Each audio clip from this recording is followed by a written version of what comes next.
അൽഹംദുലില്ലാഹി റബ്ബിൽ ആലമീൻ വസ്സലാത്തു വസ്സലാമു അലാ റസൂലിഹിൽ അമീൻ വഅലാ ആലിഹി വസഹ്ബിഹി അജ്മഈൻ. അഊദു ബില്ലാഹി മിനശ് ശൈത്വാനിർ റജീം. വഇദ് ഖാല മൂസാ ലിഖൗമിഹി യാ ഖൗമി സ്കുറൂ നിഅമത്തല്ലാഹി അലൈക്കും ഇദ് ജഅല ഫീകും അംബിയാഅ വജഅലകും മുലൂകൻ വആതാകും മാ ലം യുഅതി അഹദൻ മിനൽ ആലമീൻ. പ്രിയമുള്ള സഹോദരി സഹോദരന്മാരെ, അസ്സലാമു അലൈക്കും വറഹ്മത്തുള്ളാഹി വബറകാതുഹു. ഇന്ന് സൂറത്തുൽ മാഇദയിലെ 20-ാമത്തെ ആയത്താണ് നമ്മൾ പഠിക്കുന്നത്. ഈ ആയത്തിന് ഒരു മുഖവുര ആവശ്യമാണ്. എന്ന് പറഞ്ഞാൽ, എങ്ങനെയാണ് ബനൂ ഇസ്രായേൽ ഈജിപ്തിലെത്തിയത് എന്നുള്ളതിൻ്റെ ഒരു ചരിത്രമാണ് നമ്മൾ പറഞ്ഞു വരുന്നത്. ഇക്കാലത്ത് വളരെ പ്രസക്തമായ ഒരു ചരിത്രം. അപ്പോൾ ബനു ഇസ്രായേൽ എന്നാണ് നമ്മളെ സാധാരണ പറയാറുള്ളത്. അതിൽ 2 വേർഡുകളാണ് ഉള്ളത്. ഇസ്ര എന്നുള്ളതും ഈൽ എന്നുള്ളതുമാണ് രണ്ടാമത്തെ വേർഡ്. ഇസ്ര എന്ന് പറഞ്ഞാൽ അറബിയിൽ നമ്മൾ അസീർ എന്ന് പറയുന്നതാണ് അർത്ഥം. എന്ന് പറഞ്ഞാൽ ബന്ദി എന്നർത്ഥം. ബന്ദികളെ സാധാരണ എന്താക്കുക? അടിമകളാക്കുകയാണ് ചെയ്യുക. അപ്പോൾ ഈ ഹീബ്രു പദം യഥാർത്ഥത്തിൽ അടിമ എന്നുള്ള കുറിക്കുന്ന പദമാണ്. രണ്ടാമത്തേത് ഈൽ എന്നുള്ളതാണ്. ഈൽ എന്നുള്ളത് അള്ളാഹ്, പടച്ചവൻ എന്നാണ് അർത്ഥം. അപ്പോൾ ഇസ്രായേൽ എന്ന് പറഞ്ഞാൽ പടച്ചവന്റെ അടിമ, അബ്ദുള്ള എന്ന അറബി പദത്തിന് തുല്യമായ ഹീബ്രു പദമാണ്. അപ്പോൾ ഈ ഇസ്രായേൽ എന്ന പേരിലാണ് ആരറിയപ്പെട്ടത്? യാക്കൂബ് നബി അലൈഹി സ്വലാത്തു വസ്സലാം അറിയപ്പെട്ടത്. ഈ യാക്കൂബ് നബി അലൈഹി സ്വലാത്തു വസ്സലാം നിലവിലുള്ള ഫലസ്തീനിലെ ഖലീൽ എന്ന് പറയുന്ന സ്ഥലത്ത് ആയിരുന്നു താമസിച്ചിരുന്നത്. യാക്കൂബ് നബി അലൈഹി സ്വലാത്തു വസ്സലാമിന് നമുക്ക് എല്ലാവർക്കും അറിയുന്നത് പോലെ 12 മക്കളായിരുന്നു. ആ 12 മക്കളിൽ വളരെ ചെറുപ്പത്തിൽ തന്നെ പ്രവാചകത്വം ലഭിക്കുന്നതിൻ്റെ അടയാളങ്ങളൊക്കെ പ്രകടിപ്പിച്ചിരുന്ന ആളായിരുന്നു ആര്? യൂസുഫ് നബി അലൈഹി സ്വലാത്തു വസ്സലാം.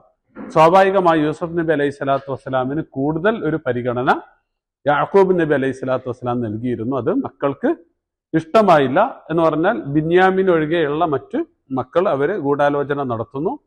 അങ്ങനെ ആദ്യം യൂസുഫിനെ വധിക്കാൻ തീരുമാനിക്കുന്നു. പക്ഷെ അവരിൽ ഒരാൾ വധിക്കേണ്ടതില്ല, നമുക്ക് എന്താക്കാം, ഒഴിവാക്കാം എന്ന് പറഞ്ഞുകൊണ്ട് അവസാനം ഒരു കിണറ്റിൽ കൊണ്ടുപോയി തള്ളുന്നു.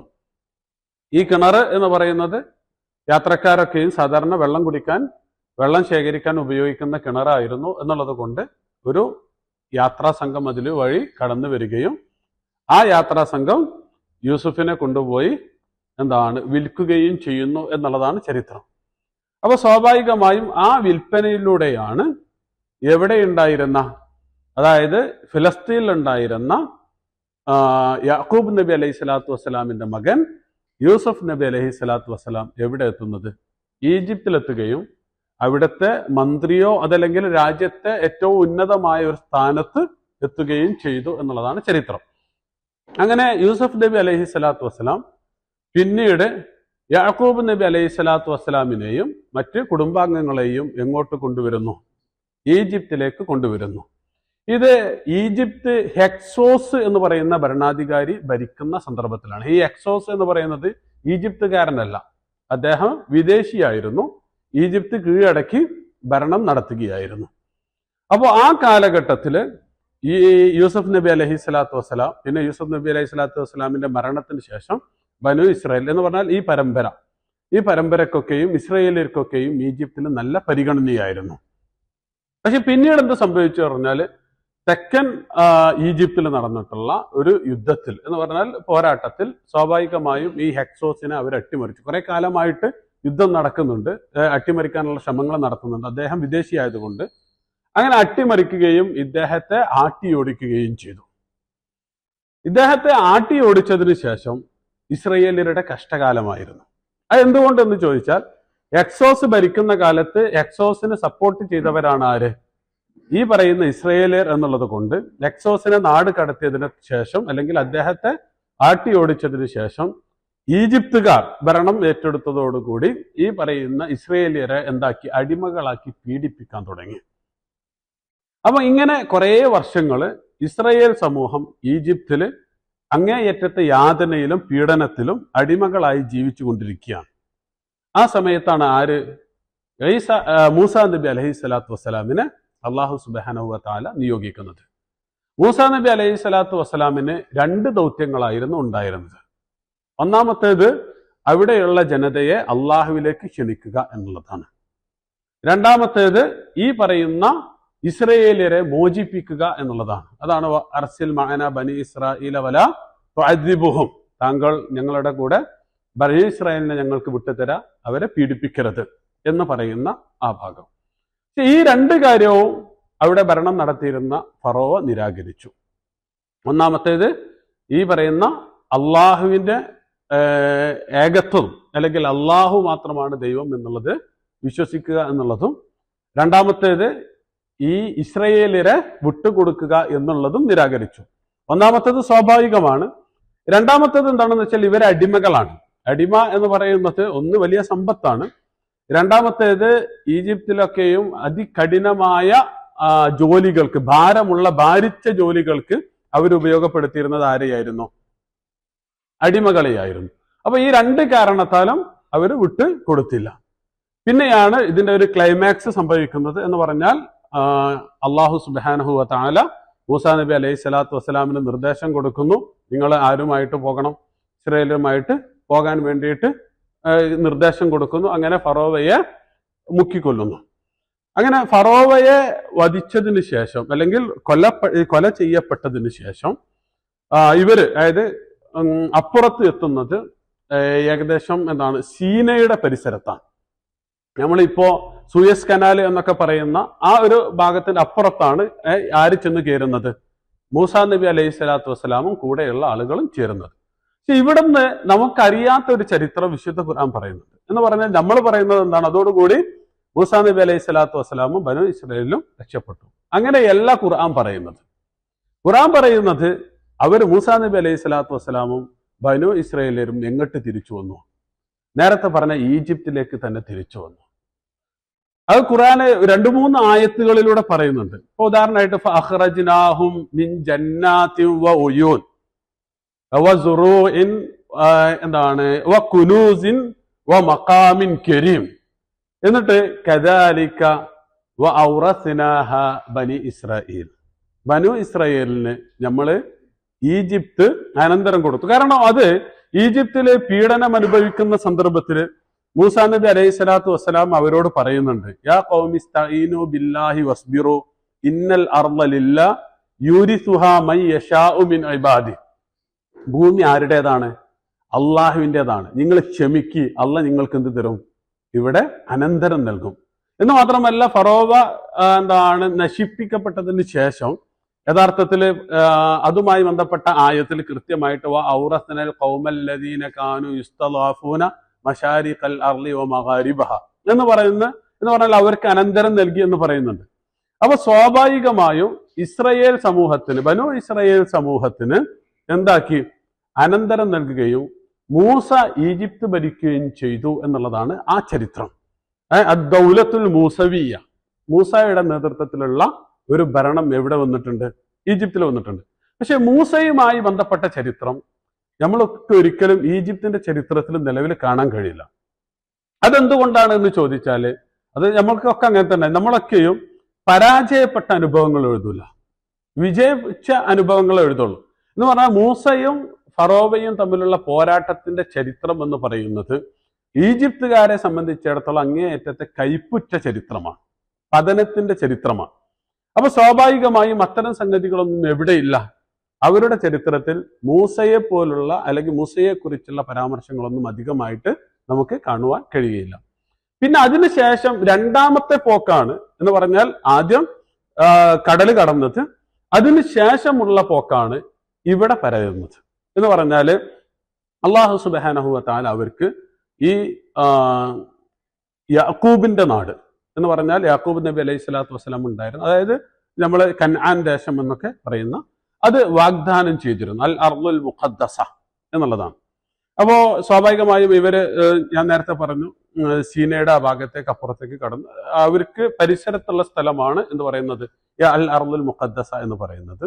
ഇവര് യാക്കൂബ് നബി അലൈഹി സ്വലാത്തു വസ്സലാമിന് 12 മക്കളായിരുന്നു. ആ 12 മക്കളും 12 ഗോത്രങ്ങളായിട്ട് തിരികുകയാണ് ചെയ്തിരുന്നത്. അതുകൊണ്ടാണ് നമ്മൾ ഇതിനു മുമ്പ് പഠിച്ച ആയത്തില് എന്താണ് വലഖദ് അഖദല്ലാഹു മീസാഖ ബനി ഇസ്രായീല വബഅത്നാ മിൻഹും 12 നഖീബ, 12 നഖീബുമാർ, ഓരോ ഗോത്രത്തിൽ നിന്നും ഓരോ നായകന്മാരെ തിരഞ്ഞെടുത്തുകൊണ്ട് ഈ പറയുന്ന പ്രദേശത്തേക്ക് പറഞ്ഞയച്ചു.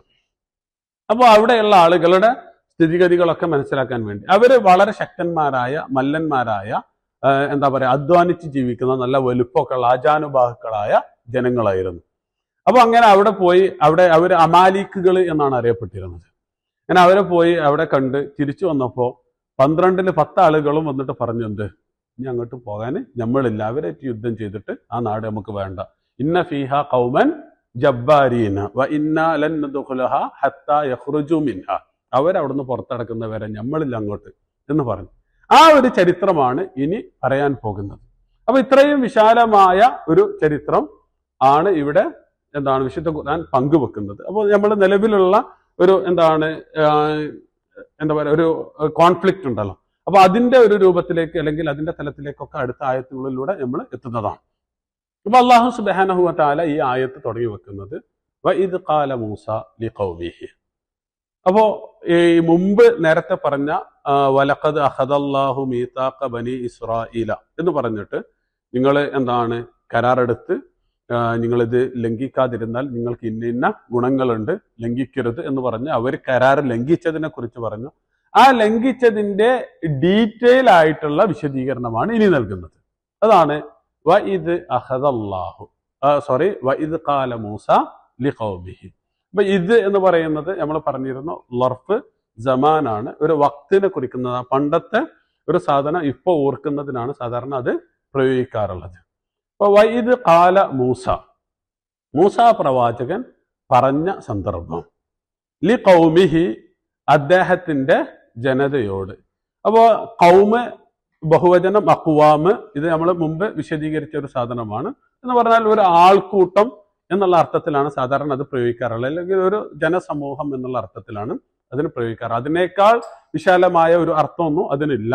ഖാമ എന്നുള്ളത് തന്നെയാണ് അതിന്റെ അസല്. അപ്പോ ലി ഖൗമിഹി യാ ഖൗം, ഇതൊക്കെ പ്രവാചകന്മാരൊക്കെയും സ്വന്തം ജനതയെ അഭിമുഖീകരിച്ചിരുന്ന അല്ലെങ്കിൽ അഭിസംബോധന ചെയ്തിരുന്ന ഒരു പ്രയോഗമാണ് യാ ഖൗമി, എന്റെ ജനത എന്ന് പറയുന്നത്. നിങ്ങളുടെ പ്രശ്നം എന്റെ പ്രശ്നമാണ്, നിങ്ങളുടെ സന്തോഷം എന്റെ സന്തോഷമാണ്, നിങ്ങളുടെ വേദനകളൊക്കെയും എന്റെ വേദനകളാണ് എന്നുള്ള തലത്തിൽ നിന്നുകൊണ്ടാണ് പ്രവാചകന്മാർ സ്വന്തം ജനതയോട് സംസാരിക്കാറുള്ളത്. എന്ന് പറഞ്ഞാല് എനിക്ക് ഇതിൽ പ്രത്യേകിച്ച് എന്തില്ല, സ്വാർത്ഥ താല്പര്യങ്ങളൊന്നുമില്ല, അല്ലെങ്കിൽ എന്റെ നേട്ടത്തിന് വേണ്ടിയല്ല ഞാൻ ഈ പറയുന്നത് എന്ന് തോന്നുക, എന്റെ ജനമേ എന്നുള്ള ആ അർത്ഥത്തിലുള്ള ഒരു പ്രയോഗമാണ് യാ ഖൗം എന്ന് പറയുന്നത്. യാ ഖൗമി എന്ന് പറയുന്നതിന്റെ യാ മഹ്ദൂഫ് ആയതാണ് എന്ന് ചില ഖുർആൻ വ്യാഖ്യാതാക്കൾ വിശദീകരിക്കുന്നുണ്ട്. ആ അർത്ഥത്തിലാണ് ഈ പറയുന്നത്. അപ്പൊ യാ ഖൗമി ദുക്കുറു നിഅമത്തല്ലാഹി അലൈക്കും, ഇദ്കുറു എന്നുള്ളതാണ് പദം. അപ്പൊ അല്ലാഹു സുബ്ഹാനഹു വ തആല മൂസാ നബി അലൈഹി സ്വലാത്തു വസ്സലാം ബനു ഇസ്രായേലിയരോട് പറഞ്ഞതായി പറയുന്നത്, നിങ്ങൾ അള്ളാഹു നിങ്ങൾക്ക് നൽകിയ അനുഗ്രഹങ്ങൾ ഓർക്കുക.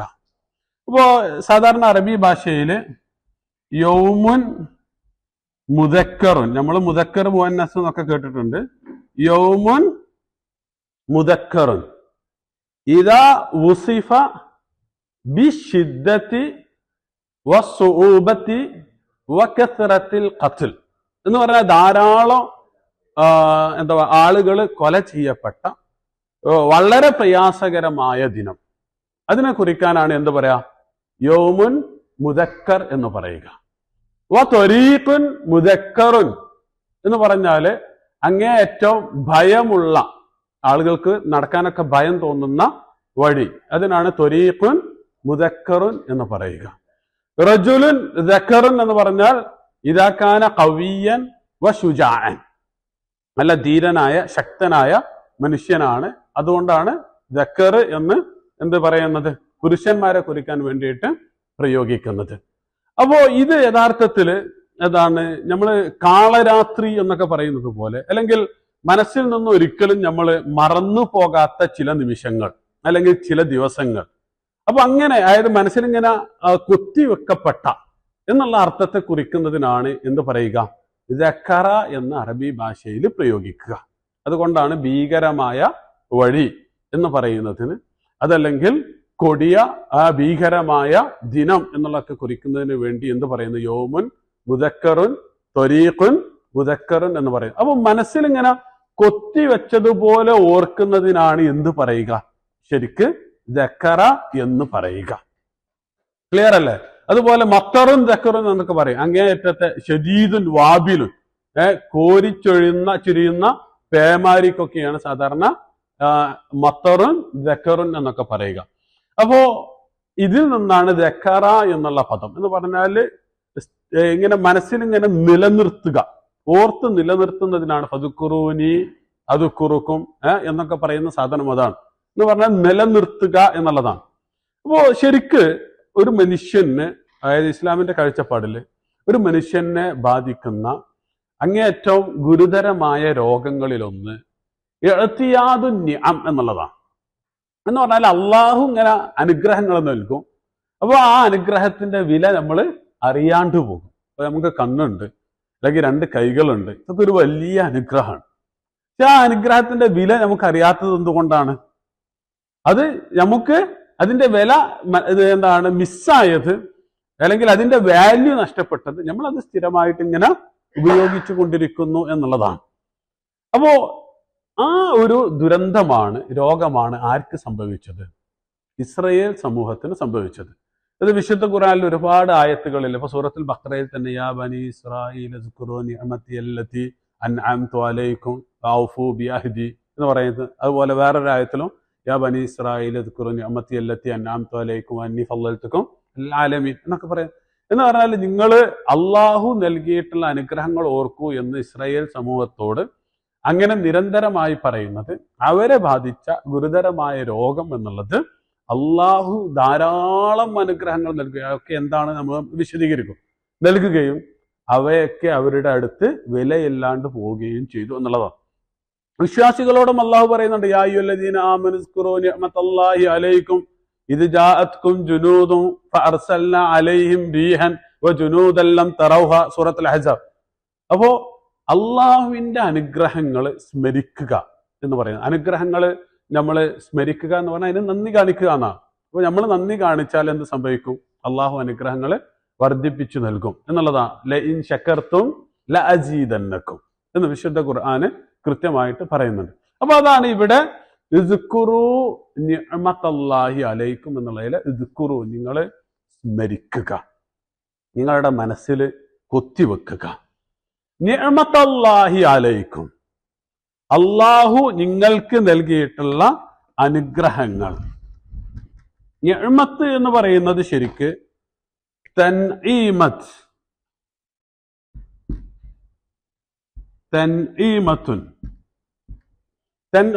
എന്ന് പറഞ്ഞാൽ അറബി ഭാഷയിൽ ഷജറത്തുൻ നായിമത്തുൽ വറഖ്, നല്ല മിനുസമുള്ള ഇലയുള്ള എന്താണ് മരങ്ങളാണ്. എന്നിട്ടോ ലാ തെമ്പുത്തു ഇല്ല അല മാഇൻ, നല്ല വെള്ളം കിട്ടിയാലും മാത്രമേ അത് വളരുള്ളൂ. വല സമറലഹ, അതിന് പ്രത്യേകിച്ച് ഫലങ്ങളൊന്നുമില്ല എന്ന് പറഞ്ഞാൽ നല്ല ഇങ്ങനെ എന്താ പറയാ സമ്പുഷ്ടിയിൽ വളരുന്ന, അതല്ലെങ്കിൽ എന്താ പറയാ നല്ല കുശാലായി വളരുന്ന എന്നൊക്കെ പറയില്ലേ, അങ്ങനെ കുശാലായി നല്ല വെള്ളമൊക്കെ കിട്ടി, എന്നാലോ പ്രത്യേകിച്ച് എന്താണ് ഫലമൊന്നും കൊടുക്കാതെ ഇങ്ങനെ ഇങ്ങനെ വളർന്ന് നിൽക്കുന്ന സാധനത്തിനാണ് എന്ത് പറയുക, ഈ തൻഈമത്ത് എന്ന് പറയുന്നത്. ഒരു മനോഹരമായ ഒരു ഹദീത്ത് റസൂൽ സല്ലല്ലാഹു അലൈഹി വസല്ലം പറഞ്ഞു, ഇന്ന ത്വയ്റൽ ജന്നത്തി കഅംസാലിൽ ബുഖ്ത്, ഈ സ്വർഗത്തിലെ പക്ഷികൾ എന്ന് പറയുന്നത് തടിച്ചു കൊഴുത്ത ഒട്ടകങ്ങളെ പോലെയാണ്. തർആ ഫീ ഷജരി അൽ ജന്ന, സ്വർഗത്തിലെ എന്താണ് ഇതിലിങ്ങനെ മരങ്ങളിൽ വൃക്ഷങ്ങളിൽ ഇതിങ്ങനെ പാറി നടക്കും. അപ്പൊ ഇത് കേട്ടപ്പോ അബൂബക്കർ റളിയല്ലാഹു അൻഹു പറഞ്ഞു, യാ റസൂലല്ലാഹ് ഇന്ന ഹാദിഹി ലതയ്റുൻ നായിമത്തുൻ, ഇന്ന ഹാദിഹി ലതയ്റുൻ നായിമത്തുൻ, ഇത് നല്ല കുശാലായി ജീവിക്കുന്ന പക്ഷികളാണല്ലേ എന്ന് റസൂൽ സല്ലല്ലാഹു അലൈഹി വസല്ലമയോട് ആര് പറഞ്ഞു? അബൂബക്കർ റളിയല്ലാഹു അൻഹു പറഞ്ഞു. അങ്ങനെ കുശാലായി വളർന്നത് എന്നുള്ളതിനാ എന്ത് പറയുക? യഥാർത്ഥത്തില് ഈ ത്വയ്റുൻ നായിമ എന്ന് പറയാം. അപ്പൊ നിഅമത്ത് എന്ന് പറയുന്നത് എന്താണ്? നമ്മളുടെ ജീവിതത്തെ കുശാലാക്കുന്ന അല്ലെങ്കിൽ അത് സമൃദ്ധമാക്കുന്ന എന്താണ് വിഭവങ്ങൾക്കൊക്കെയാണ് നിഅമത്ത് എന്ന് പറയാം. അതുകൊണ്ടാണ് കാലികള് എന്ത് നഅമ് അൻആമ് എന്ന് പറയുന്നത്. എന്ന് പറഞ്ഞാൽ എന്താ? യഥേഷ്ടം പുല്ലും വെള്ളവും ഒക്കെ കഴിച്ച് വളരുന്നതാണ് എന്ത് യഥാർത്ഥത്തില് കാലികള്. അതാണ് നഅമ് അൻആമ് എന്നുള്ളത്. ഞാൻ അതിന്റെ മറ്റൊരു കണക്ഷൻ പറഞ്ഞിരുന്നു. ഏറ്റവും വലിയ അനുഗ്രഹമായിട്ട് യഥാർത്ഥത്തിൽ കാലികളെ വിലയിരുത്തുന്നത് കൊണ്ടാണ്, നിഅമത്തായിട്ട് വിലയിരുത്തുന്നത് കൊണ്ടാണ് അതിനെ നഅമ് എന്ന് വിളിക്കുന്നത് എന്ന് ഭാഷാ പണ്ഡിതന്മാർ അതും പറഞ്ഞു വെച്ചിട്ടുണ്ട്. അപ്പൊ ഇതാണ് അതിന്റെ ഒരു ഭാഷാപരമായ തലം. യഥാർത്ഥത്തിൽ ഇത് തന്നെയായിരുന്നു ബനു ഇസ്രായേലിന് സംഭവിച്ചത്. ബനു ഇസ്രായേല് നല്ല സമൃദ്ധിയിൽ വളർന്ന സമൂഹമാണ്. എന്ന് പറഞ്ഞാല് അവർക്ക് അല്ലാഹു സുബ്ഹാനഹു വ തആല സകല അനുഗ്രഹവും നൽകി. വളല്ലൽനാ അലൈക്കുമുൽ ഗമാമ വഅൻസൽനാ അലൈക്കുമുൽ മന്ന വസ്സൽവ. അവരിങ്ങനെ നടക്കുമ്പോൾ ചൂട് തട്ടാതിരിക്കാനും വേണ്ടിയിട്ട് എന്താണ് മേഘങ്ങൾ അവരുടെ കൂടെ ഇങ്ങനെ നടക്കുക. ആലോചിച്ച് നോക്കി, ഒരു സമൂഹത്തെ അള്ളാഹു പോറ്റി വളർത്തിയത്. അവർക്ക് ഭക്ഷണം മണ്ണും സെൽവയും അള്ളാഹു ഇറക്കി കൊടുക്കുക. അങ്ങനെ വളർത്തിയിട്ടുള്ള ഒരു സമൂഹമാണ് ബനു ഇസ്രായേൽ. അത് സ്വാഭാവികമായിട്ടും ഏറ്റവും ഫിറ്റായ പ്രയോഗമാണ് എന്ത്? ഇസ്കുറൂ നിഅമത്തല്ലാഹി അലൈക്കും.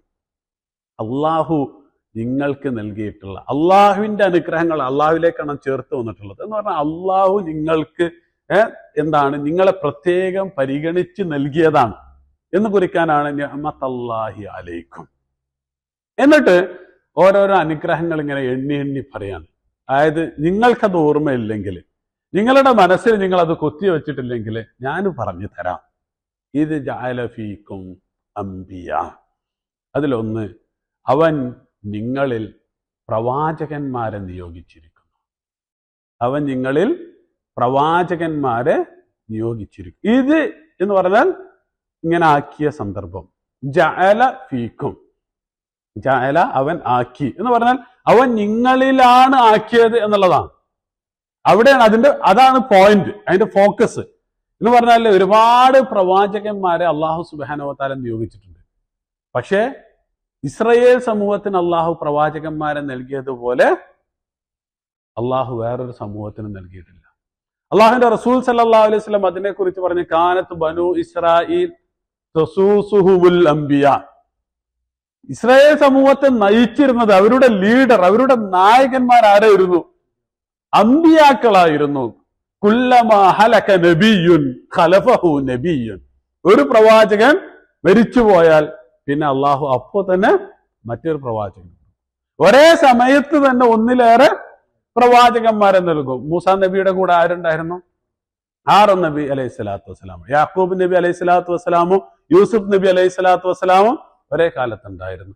യൂനുസ് നബി അലൈഹി സ്വലാത്തു വസ്സലാം അവരിൽ ഉണ്ടായിരുന്നു. അയ്യൂബ് നബി അലൈഹി സ്വലാത്തു വസ്സലാം, ദുൽഖിഫിൽ, ഇങ്ങനെ ഒരുപാട് പ്രവാചകന്മാരെ അള്ളാഹു സുബ്ഹാനഹു വ തആല ഈ സമൂഹത്തിന് നൽകി. അതാണ് ഇത് ജഅല ഫീക്കും, നിങ്ങളിലാണ് അവൻ ആക്കിയത്. അംബിയ, നബിയ് അംബിയ. ഇവിടെ നക്കിറയാണ്. അൽ അംബിയ എന്നല്ല പറഞ്ഞത്, അംബിയ എന്നാണ് പറഞ്ഞത്. അതിന് പണ്ഡിതന്മാർ പറയുന്നത് ലി അൽ കസ്റത്തി വത്തഅളീം, അതിന്റെ മഹത്വത്തെ കുറിക്കാനോ അതിന്റെ ആധിക്യത്തെ കുറിക്കാനോ. അത്രമാത്രം പ്രവാചകന്മാർ എന്ന് പറഞ്ഞാൽ അംബിയ എന്നുള്ള ആ പ്രയോഗത്തിൽ തന്നെ എന്തുണ്ട്? എണ്ണമറ്റ പ്രവാചകന്മാർ എന്ന് അതിൽ തന്നെയുണ്ട്. അപ്പൊ അതാണ് ഇത് ജഅല ഫീക്കും അംബിയ എന്ന് പറയുന്നത്. ഈ എന്താണ് ഇതിന്റെ നബി എന്ന് പറയുന്നത് ശരിക്ക്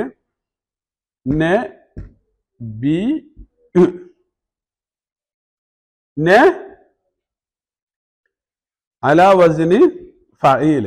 നബി എന്നുള്ളതാണ് നബ നബി, കൊണ്ടുവരുന്നവൻ, നബി, അതാണ് അലാ വസിന് ഫഈൽ എന്ന് പറഞ്ഞ മുബാലഗയെ കുറിക്കുന്നതാണ്. എന്ന് പറഞ്ഞാല് സൂപ്പർലെറ്റീവ് ആണ്. അപ്പോ അതാണ് പിന്നെ എന്തായി തീർന്നത്? നബി ആയി തീർന്നത്. ഇതാണ് ഒന്നാമത്തെ നബിയുമായി ബന്ധപ്പെട്ട ഭാഷാപരമായ ഒന്നാമത്തെ വ്യാഖ്യാനം. നബ കൊണ്ടുവരുന്ന, അള്ളാഹുവിൽ നിന്നുള്ള നബവുമായി, സന്ദേശവുമായി, വൃത്താന്തവുമായി കടന്നു വരുന്നവനാണ് ആര്? നബി എന്നുള്ളതാണ്. രണ്ടാമത്തേത് നബുവത്ത്. നബുവത്ത്, നബാവത്ത്. നബുവത്ത്, നബാവത്ത്. നബുവത്ത് എന്ന് പറഞ്ഞാല് അൽ ഇർത്തിഫാഉ അനിൽ അർള്, ഭൂമിയിൽ നിന്ന് ഉയർന്നു നിൽക്കുന്ന സ്ഥലത്തിനാണ് എന്ത് പറയുക? കുന്ന് എന്നൊക്കെ പറയില്ലേ, അതിനാണ് എന്ത് പറയുക? നബുവത്ത് എന്ന് പറയുക. എന്ന് പറഞ്ഞാല് സാധാരണ ജനങ്ങളിൽ നിന്ന് കുറച്ച് ഉയർന്നു നിൽക്കുന്നവരാണ് ആര്? പ്രവാചകന്മാർ. അപ്പൊ ഈ രണ്ടർത്ഥത്തിലും എന്ത് പ്രയോഗിക്കും? നബി എന്നുള്ള പദത്തിന്റെ അസ്ല് പണ്ഡിതന്മാര് വിശദീകരിച്ചിട്ടുണ്ട്. ഒന്നാമത്തേത് നബി, അതായത് നബവുമായി ബന്ധപ്പെട്ട് നബി എന്നുള്ളതിലേക്ക് കണക്ട് ചെയ്തിരിക്കുന്ന അലാ വസിന് ഫഈല്. രണ്ടാമത്തേത് നബുവത്ത്, നബാവത്ത്, അൽ ഇർത്തിഫാഉ അനിൽ അർള് എന്നുള്ളതിലേക്ക് പണ്ഡിതന്മാര് ചേർത്ത് വെച്ചിരിക്കുന്നു. എന്ന് പറഞ്ഞാൽ സാധാരണ ജനങ്ങളെക്കാൾ കുറച്ച് ഉന്നതരായ ആളുകളാണ് ആര്? സാക്ഷാൽ പ്രവാചകന്മാർ എന്നുള്ളതാണ്. അപ്പോ അതാണ് ഇത് ജഅല ഫീക്കും അംബിയാ. അപ്പോ ഒരു സമൂഹത്തില് പ്രവാചകൻ ഉണ്ടാവുക എന്ന് പറയുന്നത് അതൊരു മഹത്വമാണ്. അത് ഏറ്റവും കൂടുതൽ ലഭിച്ച വിഭാഗമാണ് ആര്? ഇസ്രായേൽ സമൂഹം. അപ്പൊ അതുകൊണ്ടാണ് അല്ലാഹു സുബ്ഹാനഹു വ തആല അത് പ്രത്യേകമായിട്ട് എണ്ണി പറഞ്ഞത്. ഇത് ജഅല ഫീക്കും അംബിയാ, ഇവരില് നിങ്ങൾക്ക് അവൻ പ്രവാചകന്മാരെ നിങ്ങൾക്ക് തന്നിരിക്കുന്നു. ധാരാളം പ്രവാചകന്മാരെ അവൻ നിങ്ങൾക്ക് തന്നിരിക്കുന്നു. അതാണ് നേരത്തെ പറഞ്ഞ ഹദീസിൽ ഖുർആൻ വ്യാഖ്യാതാക്കളൊക്കെയും പറയുന്നത്, ലം യബ്അസില്ലാഹു ഫീ ഉമ്മത്തിൻ കമാ ബഅസ ഫീ ബനി ഇസ്രായീല അൽ അംബിയ. എന്ന് പറഞ്ഞാല് ഒരു സമൂഹത്തിലും ബനു ഇസ്രായേലിന് അല്ലാഹു സുബ്ഹാനഹു വ തആല പ്രവാചകന്മാരെ കൊടുത്തതുപോലെ കൊടുത്തിട്ടേ ഇല്ല എന്നുള്ളതാണ്. അതാണ് ഒന്നാമത്തെ അനുഗ്രഹം. രണ്ടാമത്തേത് എന്താണ്?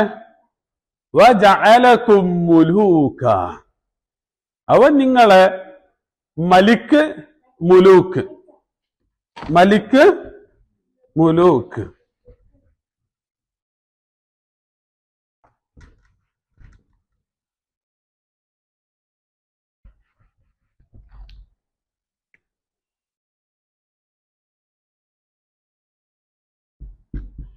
മലക്കനൽ മാഉ, മലക്കനൽ മാഉ അർവാന ഫഖവീന അല മൽക്കി അംരിന.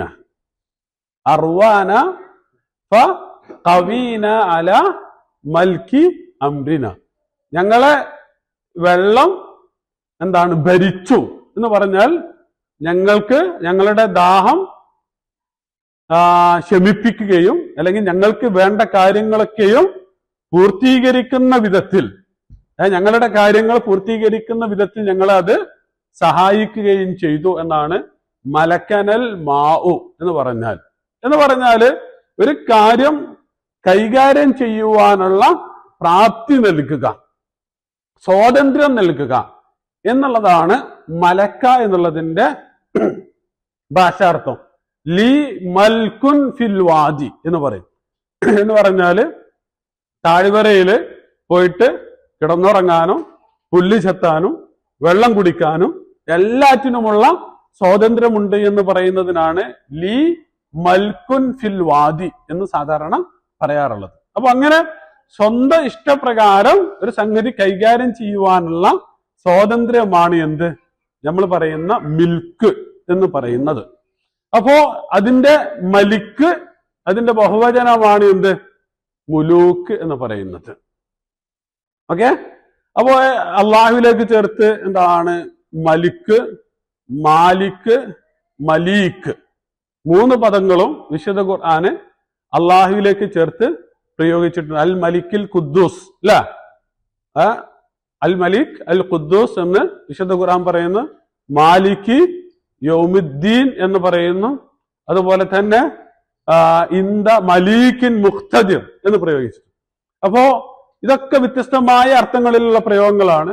നമ്മൾ സാധാരണ അറബി ഭാഷയിൽ പറയാ ജിയാദത്തുൽ ഹർഫി തദുല്ലു അല ജിയാദത്തിൽ മഅന, അല്ലെങ്കിൽ ജിയാദത്തുൽ മബ്ന തദുല്ലു അല ജിയാദത്തിൽ മഅന. മലിക്ക് എന്ന് പറയുന്നതിനേക്കാൾ കുറച്ചുകൂടി വലിയ സാധനമാണ് എന്ത് മാലിക് എന്ന് പറയുന്നത്. കാരണം അവിടെ യൗമുദ്ദീനിലേക്ക് ചേർത്തുകൊണ്ടാണ് പറഞ്ഞത്. അപ്പൊ മാലിക്, അതുപോലെ ഖുലില്ലാഹുമ്മ മാലിക്കൽ മുൽക്ക് എന്ന് ഖുർആന് പറഞ്ഞിട്ടുണ്ട്.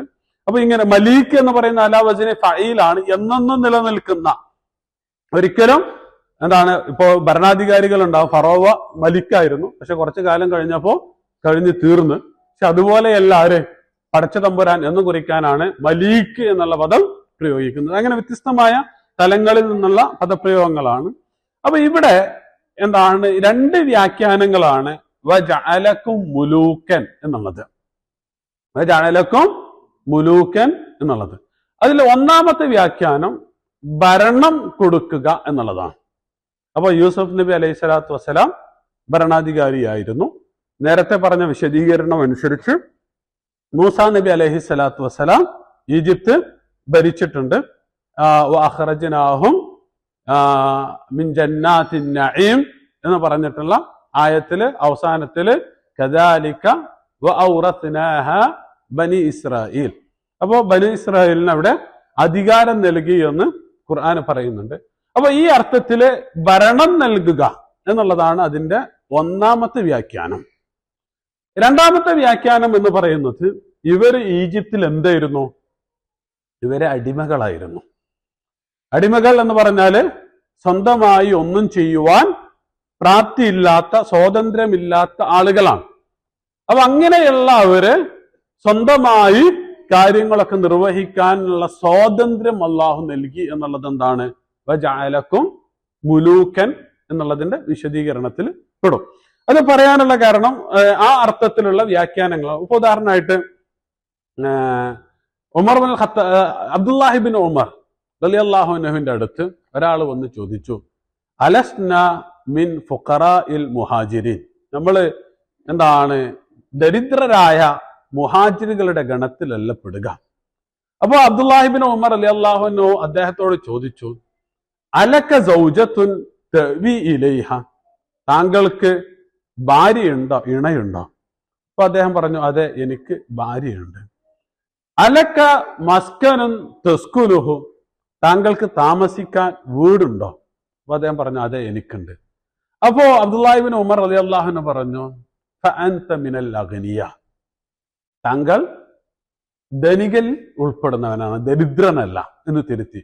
അപ്പോ അയാൾ പറഞ്ഞു, ഫഇന്നലി ഖാദിമൻ, എന്ന് മാത്രല്ല എനിക്കെന്തുണ്ട്, സെർവന്റ് കൂടിയുണ്ട് എന്ന് പറഞ്ഞപ്പോ ഈ അബ്ദുല്ലാഹിബിൻ ഉമർ റളിയല്ലാഹു അൻഹു പറഞ്ഞു, ഫഅൻത മിനൽ മുലൂക്ക്, താങ്കൾ എന്താണ്, മലിക്കാണ്, മലിക്കുകളിൽ പെട്ടവനാണ് എന്ന് പറയും. അതുപോലെ തന്നെ കാനത്ത് ബനു ഇസ്രായേൽ ഇദാ കാന ലി അഹദിഹിം ദാബത്തുൻ വഖാദിമുൻ വംറഅത്തുൻ കുതിബ മലിക്കൻ എന്ന് പറഞ്ഞാല് ബനു ഇസ്രായേല് അവരുടെ കൂട്ടത്തിൽ ആർക്കെങ്കിലും ഭാര്യയും വീടും വേലക്കാരും ഒക്കെ ഉണ്ട് എങ്കിൽ, വാഹനമൊക്കെ ഉണ്ട് എങ്കിൽ അയാളെ മലിക്ക് എന്നായിരുന്നു വിശേഷിപ്പിച്ചിരുന്നത്. അപ്പൊ ആ അർത്ഥത്തിൽ വജഅലക്കും മുലൂക്കൻ എന്ന് പറയുന്നതിന് രണ്ടാമത്തെ വ്യാഖ്യാനവും എന്താണ്, ഫിറ്റാണ്. സ്വാഭാവികമായും സ്വാതന്ത്ര്യമില്ലാത്ത ആളുകൾക്കാണ് അതിന്റെ വില മനസ്സിലാവുകയുള്ളൂ. അടിമകളായി വർഷങ്ങളോളം ജീവിച്ചതിന് ശേഷം സ്വാതന്ത്ര്യം ലഭിക്കുക എന്ന് പറഞ്ഞാൽ അതെന്താണ്, ഈ പറയുന്നത് പോലെ തന്നെ ഒരു അധികാരത്തിന് അല്ലെങ്കിൽ രാജാധികാരത്തിന് തുല്യമാണ് എന്നുള്ളതാണ് വജഅലക്കും മുലൂക്കൻ എന്നുള്ളതിന്റെ രണ്ടാമത്തെ വിശദീകരണം അനുസരിച്ച് നമ്മൾ മനസ്സിലാക്കേണ്ടത്. ഇവിടെ മറ്റൊരു സംഗതി ആദ്യം പറഞ്ഞിടത്ത് എന്ന് പറഞ്ഞാൽ ഇത് ജഅല ഫീക്കും അംബിയ എന്ന് പറഞ്ഞു, എന്നാല് രാജാക്കന്മാർ എന്നുള്ളിടത്ത് എന്ന് പറഞ്ഞു വജഅലക്കും മുലൂക്കൻ എന്ന് പറഞ്ഞാല് പ്രവാചകത്വം നിങ്ങളിൽ നൽകി എന്നും എന്നാൽ നിങ്ങളെ രാജാക്കന്മാരാക്കി എന്നും ആണ് പ്രയോഗം. അപ്പൊ അതില് ഇപ്പൊ ഒന്നാമത്തെ വ്യാഖ്യാനം അനുസരിച്ചാണെങ്കിൽ പോലും, അതായത് ഒന്നോ രണ്ടോ ആളുകളാണ് ഭരണം നടത്തുക, ബാക്കിയുള്ളവര് അവരുടെ കീഴിലാണ്. പക്ഷെ എങ്കിൽ പോലും പ്രവാചകത്വവും മുലൂക്കിയത്തും ഒരുപോലെയല്ല എന്ന് പറയുന്നതിന് വേണ്ടിയിട്ടാണ് ഈ പറയുന്ന പ്രയോഗം കൊണ്ടുവന്നിട്ടുള്ളത്. എന്ന് പറഞ്ഞാല് പ്രവാചകത്വം എന്നുള്ളത് അള്ളാഹു സുബ്ഹാനഹു വ തആല നൽകുന്ന അതിമഹത്തായ സ്ഥാനമാണ്, അംഗീകാരമാണ്.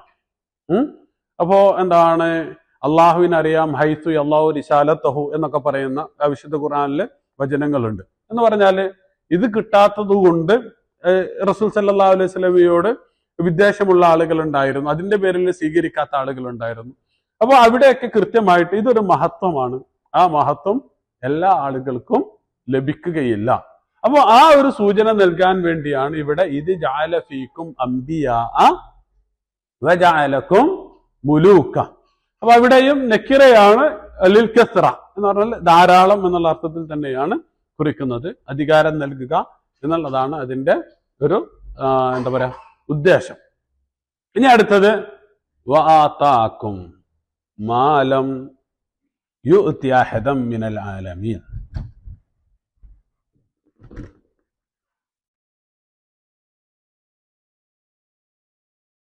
അൽ അത്തിയു, ആതാക്കും എന്നുള്ളതിന്റെ ആണ് അൽ അത്തിയു. അന്നഹർ അല്ലദി യസൂഖുഹു റജുലു ഇലാ അർളിഹി.